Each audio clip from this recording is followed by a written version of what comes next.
안녕하세요. 다시 나온 사회자 퀸입니다. 자, 바이오를 초청해 봅니다. 나와주세요. 아니, 여긴가? 여긴가? 안녕하세요. 나와주세요. 바이오입니다. 네. 화면을 지금 띄우겠습니다.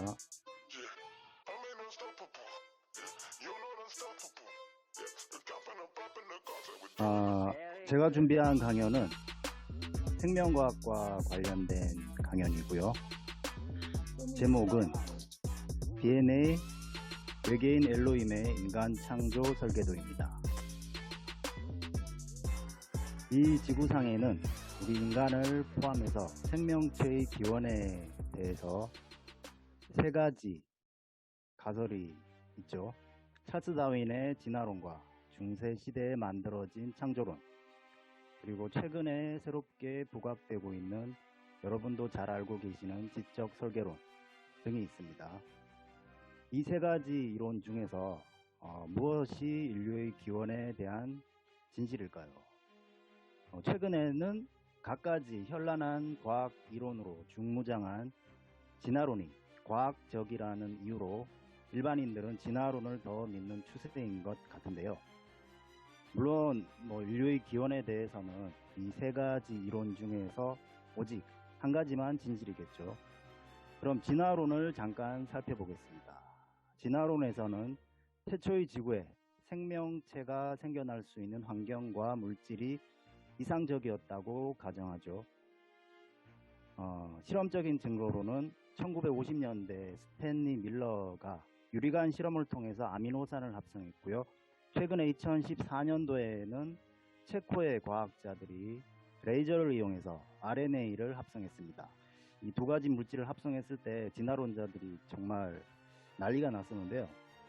하지만 과학 진화론자들이 자랑하는 이 두 가지 합성되었다는 물질은 자연에서 관찰된 것이 아니라 과학자들의 손에 의해서 정교하게 인위적으로 만들어졌다는 게 그 문제가 되는데요.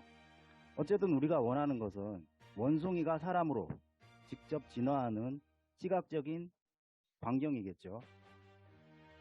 지난 1996년에는 교황이 이런 발언을 했습니다. 당시에 교황 요한 바오로 2세가 진화론과 창조론은 양립할 수 있다는 좀 굉장히 정치적인 발언을 했었고요.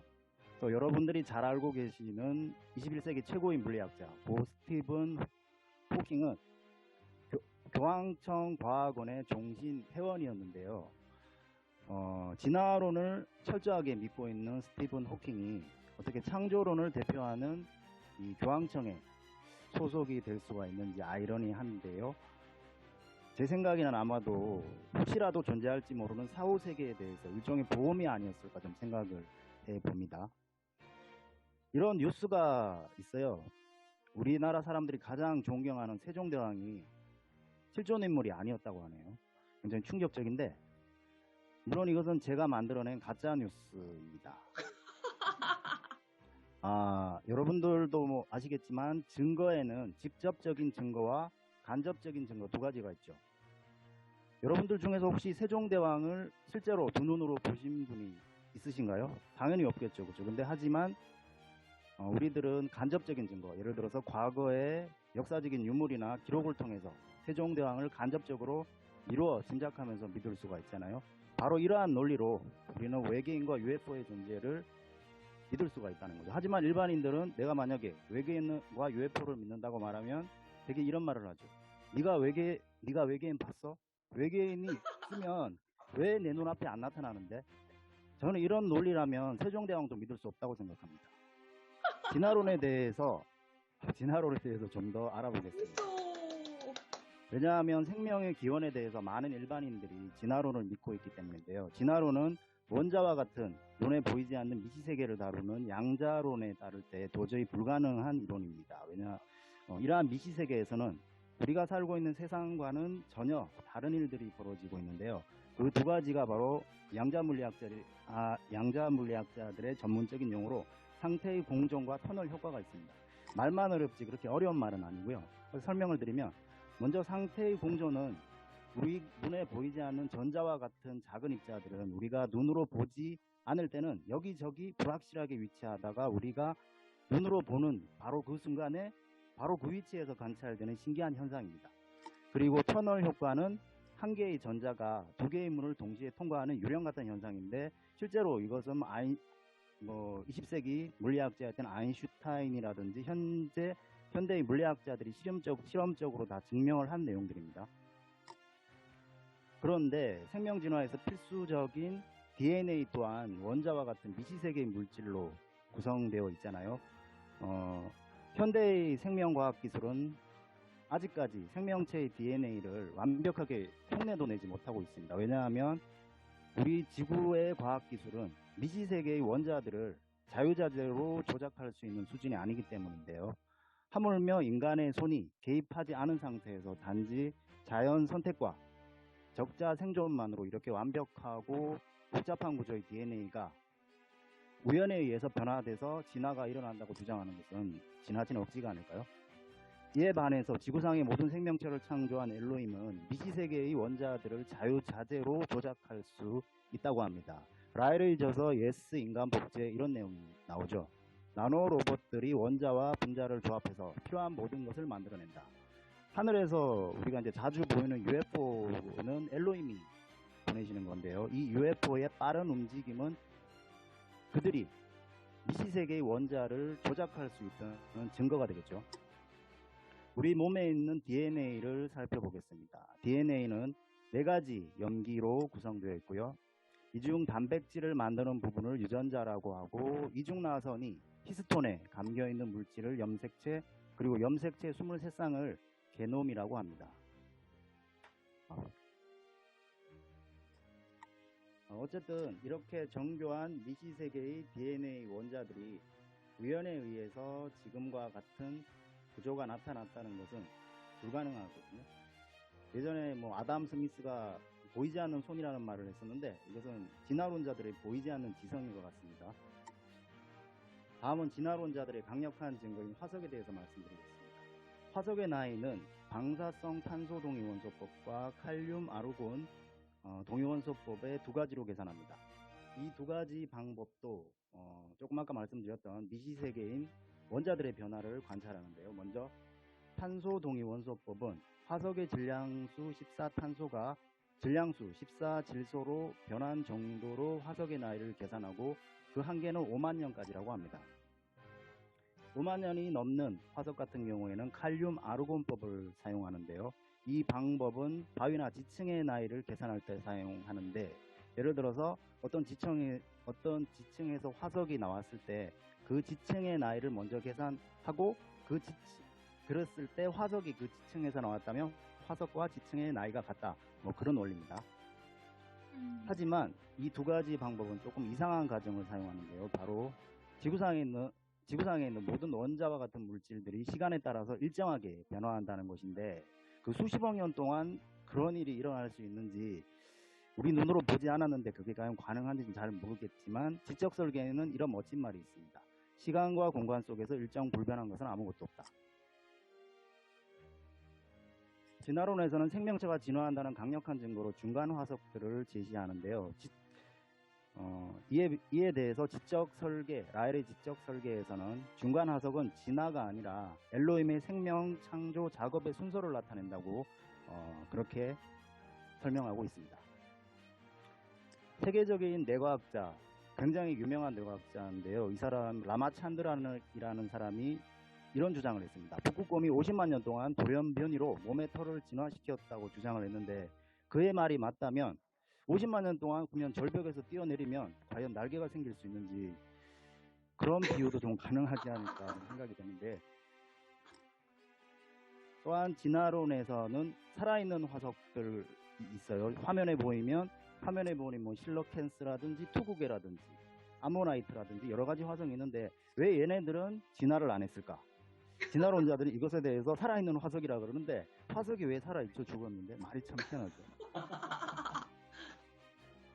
와우. 진화론에서는 진화의 증거로 흔적 기관을 제시하고 있는데요. 가령 인간의 꼬리뼈에 대해서 예전에 학교 다닐 때 자연 선생님들이 굉장히 많이 강조했어요. 우리는 원숭이에서 진화했다. 하지만 최근에 각종 과학적인 연구에 따를 때 진화론에서 말하는 여러 가지 흔적 기관들은 생명체의 생존에 꼭 필요하다고. 만약 이게 흔적 기관이라면 꼬리뼈를 잘라내도 생존이 가능해야 되지 않을까요? 하지만 꼬리뼈를 잘라내면 대변 활동을 원활히 할 수가 없어요. 제가 웃기려고 그런 건 아니고요. 그렇다는 겁니다. 진화론은 매우 위험한 이론이거든요. 진화론의 핵심은 화면에서 보이듯이 약육강식, 자연선택, 적자생존입니다. 그런데 이 진화론에 따를 때, 이 진화론을 진화론에 따를 때 현대인들은 나와 내 가족의 행복을 위해서라면 다른 사람들을 불행하게 만들어도 관계없다는 이기심에 젖지 않을까, 굉장히 위험하다고 생각하는데요. 더 브레인의 저자 데이비드 이글만에 따르면 인종차별주의자들의 눈에는 흑인이나 유색인종을 바라볼 때 사람이 아니라 마치 사물이나 물건을 바라보는 것처럼 작동한다고 하는데, 그림에서와 같이 우리 두뇌에서 안쪽 앞 이마 옆 피질이 내가 만약에 상대방을 바라볼 때 나와 똑같은 인간이라고 느끼면 이 부위가 활성화되지만 물건을 바라볼 때는 이게 활성화되지 않는다고 하거든요. 근데 인종차별주의자들이 바로 이 부위가 활성화가 안 된다고 합니다. 실제로 열렬한 진화론 신봉자인 화면에 보이는 DNA 발견자 제임스 왓슨인데 굉장히 철저한 진화론자인데, 이 사람이 2015년에 이런 말을 했어요. 백인은 흑인보다 뛰어나다. 내가 지금까지 근무를 해봤는데 내 부하 직원들 중에서 흑인이 가장 멍청했다. 이런 발언을 해가지고 각종 명예직에서 다 퇴출을 당했어요. 이 사람이. 굉장히 위험한 논리죠. 그나마 창조론 같은 경우, 교회나 성당 같은 경우에는 사후의 세계에 대해서 보상이라는 게 있으니까 다른 사람에 대해서 최소한의 도덕적인 행동이라도 하겠지만, 진화론은 죽고 나면 끝이기 때문에 내가 살아있을 때 최대한 나의 행복을 위해서 무슨 짓을 해도 된다, 그런 위험한 생각을 가질 수가 있거든요. 이에 대해서 지적 설계에서는 엘로힘은 우리 인간이 살아있을 때 수태의 순간부터 죽는 순간까지 우리의 모든 삶을 엘로힘의 컴퓨터에 기록을 하고, 우리들 중에서 다른 사람들을 위해서 헌신적으로 노력하는 사람들, 우리 라알리안들을 불사육성해서 살 수 있는 기회를 만들어준다는 그런 책의 내용이 있습니다. 이게 지구 종말 시계라고 아실 거예요. 지구 종말 시계인데 2021년 현재 이게 12시 화면에 보이는 이 시계 바늘이 12시에 딱 도달하면 우리가 지구가 멸망하는데, 지구 종말 시기가 100초 전이라고 하거든요. 이 이유가 바로 사람들이 진화론을 믿고 있기 때문에 우리 지구에 지금 전쟁과 폭력이 사라지지 않는다고 생각합니다. 생명체의 진화나 엔트로피의 법칙인 연력학 제2법칙으로 봤을 때도 절대로 일어날 수 없는 현상인데요. 분자생물학자들의 수학적인 계산에 따르면 DNA의 0.0000001%만 변화돼도 그 생명체는 생존이 불가능하다고 합니다. 아니, 그런데 진화에서는 DNA가 변화돼야 되잖아요. 굉장히 모순되는 말이거든요.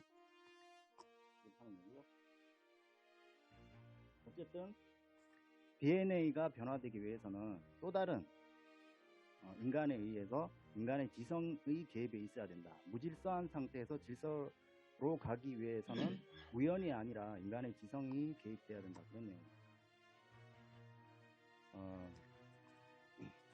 이번에는 진화론자들이 진화론을 믿지 않는 일반인들의 입을 다물게 하기 위해서 자주 사용하는 분자 생물학적인 증거들을 살펴보겠습니다. 화면은 1980년대에 발표된 인류의 기원 아프리카 이브 가설인데요. 과학자들은 인간 세포 속에 있는 미토콘드리아가 오직 엄마에서 자식으로만 유전된다는 사실을 이용해서 인류의 기원을 아프리카에 있는 한 명의 여성에게서 찾고 있습니다.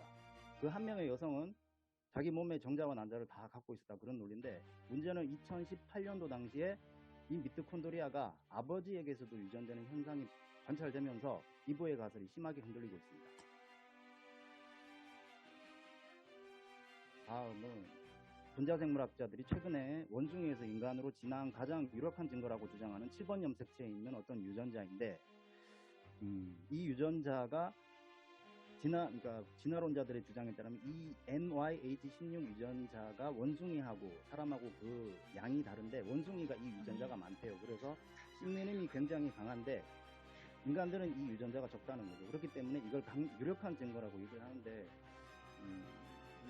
말이 안 된다고 어쨌든 생각하고요. 그 다음에 정크 DNA라는 말을 들어봤을 거예요. 이게 1970년도 당시에 일본의 과학자가 먼저 만들어낸 말인데 2000년에 인간 게놈 프로젝트가 발표되면서 DNA 염기 서열 중에서 거의 98% 정도가 실제로 뭐 유전적인 발현을 하지 않는다고 해서 진화론자들이 이것은 완벽한 흔적기관의 증거라고 주장을 했지만 최근에 또 분자생물학적인 연구에 따르면 정크 DNA 또한 굉장히 유전자 발현의 중요한 부분이라고 말하고 연구 결과가 나왔습니다. 일기예보를 한번 예로 들어볼게요. 일기예보 날씨가 굉장히 틀리는 이유가 역시 날씨 또한 원자들의 흐름이거든요. 근데 지구상의 과학자들이 아직까지 원자들의 흐름을 양자론을 충분히 이해하지 못하기 때문에 일기예보도 계속해서 틀리고 있다고 생각을 합니다.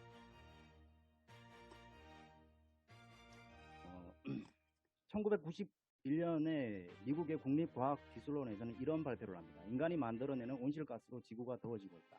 근데 이 단체에서 똑같은 단체에서 1975년에 이런 발표를 합니다. 앞으로 100년 이내에 지구에 엄청난 빙하기가 닥칠 것이다. 수십 년 만에 갑자기 확 바뀌었어요. 이게 양치기 소년이라고 생각하는데요.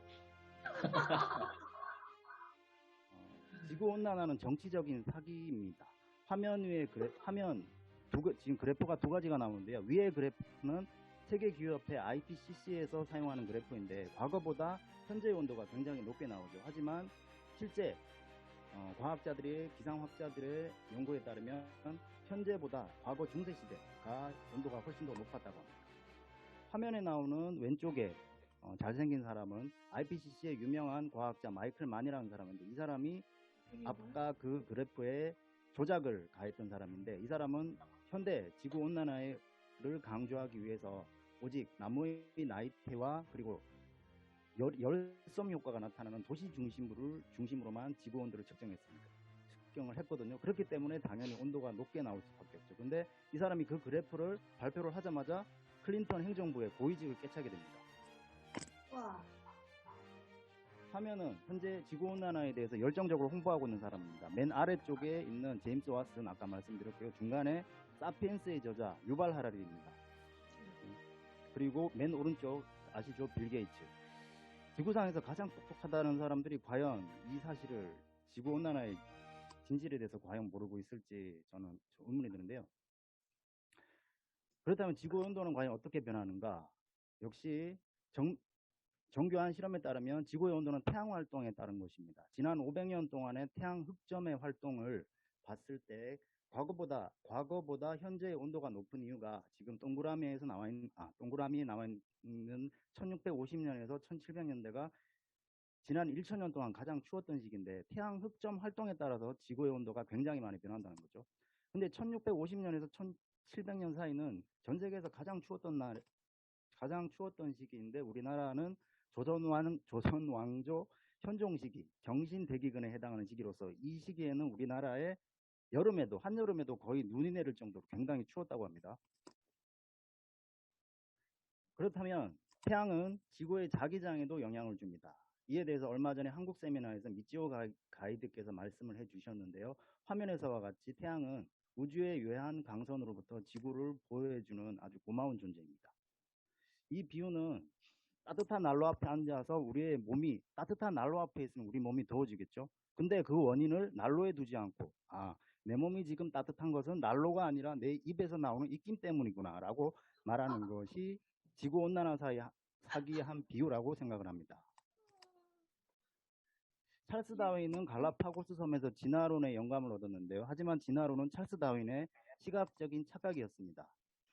유명한 비트겐슈타인의 오리가 톡이고요. 진화론은 다윈의 착시가 만들어낸 착각인데요. 만약 다윈이 1990년대와 2020년대의 서울 거리를 본다면 아마도 한국 사람들이 흑인과 백인으로 진화하고 있다고 말할 것 같습니다. 저는 개인적인 생각으로요. 진화론자들은 현재 이렇게 말하고 있죠. DNA의 구조적인 안정성을 봤을 때 더 이상의 진화는 없다. 자기네들이 뭔데 그렇게 얘기하는지 모르겠지만 어쨌든 진화론자들이 봤을 때도 DNA 구조는 완벽합니다. 이제 지구상의 생명체는 외계인 엘로힘이 창조했다는 지적 설계론을 살펴보겠습니다. 화면은 지난 1970년대 우주로 발사된 전파에 대한 일종의 답신인데요. 이게 예전에 제가 중학교 다닐 때 교과서에도 나왔던 내용인데 그 당시에 전파를 발사했던 과학자들은 혹시 외계인들이 이 전파를 받았다면 앞으로 수만 년 후에 우리는 답장을 받게 될 것이다. 근데 불과 몇십 년 만에 답장이 왔습니다. 전파가 아니라 미스테리 서클 형태로. 근데 과학자들은 이걸 무시하고 있죠.